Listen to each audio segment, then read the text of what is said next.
Hello, guys. Mr. Salinas here, or I should say Luis Salinas here, to all my classmates in graphic design class.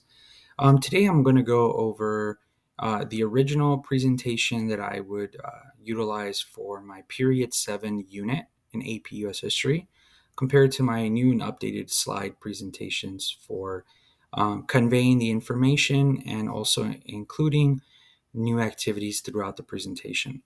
Um, the original will be this one here, and the updated one will be here. I think I'm just gonna go ahead and notify you guys of those two instead of me trying to post them, since it's Google Slides, and I know that Blackboard is much more friendly with Microsoft products. So, Period 7, both are Period 7. This is the old one here, and this is the new one here. Um, the principles or guidelines that I'm using today would include from Chapter 8 from our textbook, Guideline 1, which is the use of organizational graphics to show qualitative relationships. And I'm also going to be using Guideline 2, also from Chapter 8, and that is utilizing charts and graphs to communicate a quantitative relationship. And finally, through Chapter 9, Guideline 5, using varied context visual examples for deeper understanding. And I actually use one of these slides from the updated one in a previous discussion post. So we might come across that one as well. All right, so let's begin with this first one. Now, originally I did sort of borrowed this presentation from previous teachers. In fact, it kind of goes and explains how the PowerPoint or the slide presentation would be used. In my opinion, while it's all accurate information, it definitely lacks some creativity. It lacks, aesthetics. It lacks visual aids, and there's a lot of what when we discuss in class, a lot of white space. So the space on the slide itself is not being used to its full potential. Um, you have different colors here indicating different meaning, which is I would say a positive, but still a pretty blanket statement there. If you take a look here, for example, it goes from talking about the college sports takeaways, and then it goes right into Henry Ford's assembly line. So, which is an important idea for this time period, but it doesn't communicate it effectively, especially for students in today's world. Take the same concept here. This presentation I started with imperialism, as Period 7 in APO's history begins with imperialism. But you'll notice a difference right away. Here you have a much more balanced slide, more use of space. I have focal points here. I highlight, what things should stand out.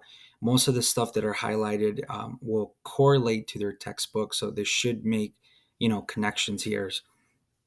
A visual aid that we can kind of study how the United States is overarching the globe and the Western Hemisphere, implying Monroe Doctrine ideas. So hopefully the students can make these kind of connections. So right off the bat, you can see that these are much better slides. In addition to that, I've utilized excerpts, to connect to these ideas, to back them up and provide validity to them. Here's another visual aid that is on the same idea as imperialism. A timeline, but yeah, it's a timeline that has some authenticity, some nostalgia here, but also a nice visual. In this case, Uncle Sam getting bigger by the years, which again imply, imperialism. And I think students can make a better connection as opposed to just seeing a bunch of words in a slide. Here you have examples of imperialism. Again, you'll notice that all of these slides are pretty well balanced. Some of them, I think, need a little bit of improvement in terms of sizing and maybe too much information overload. So that is something to continue to improve on. But, a picture like this, I think, is very, very fitting. Just to show you a few more examples here.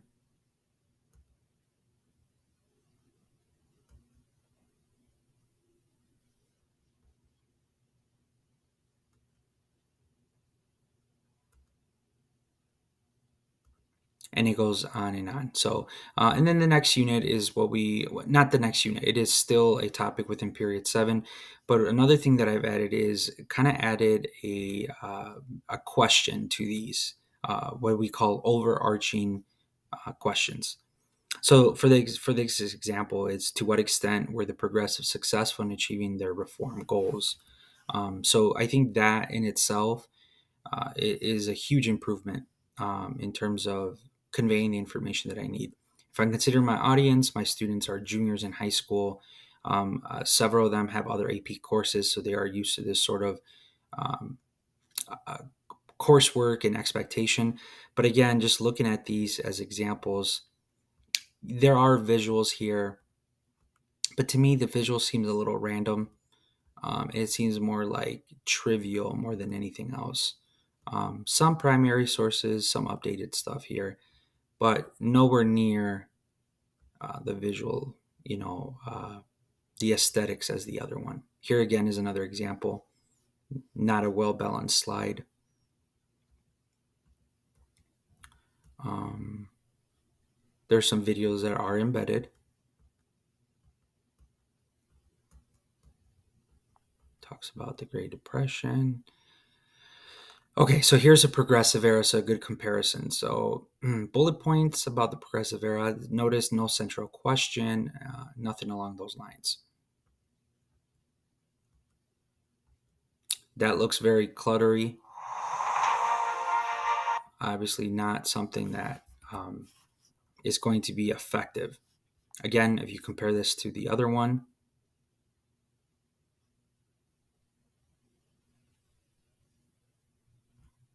you'll notice a difference. Here's the question.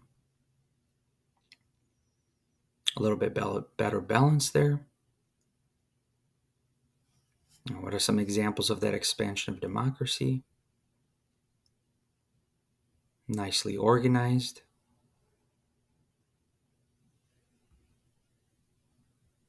Political cartoon, and so on. Again, I feel that the overall improvement is the use of those visual aids. There are some other examples where there are videos that are embedded in here. Um, there are some examples early on in the presentation where I even include practice questions. Here is, I think, a good one to kind of show you here. Using the big significant takeaways, context, and effectiveness. Here we kind of break this excerpt here into 3 categories that are very important to the historical questions of context, purpose, point of view. This is all built in. This is mercantilism with a very good still image here to kind of enforce the idea. Here's a nice breakdown of the 3 colonial powers.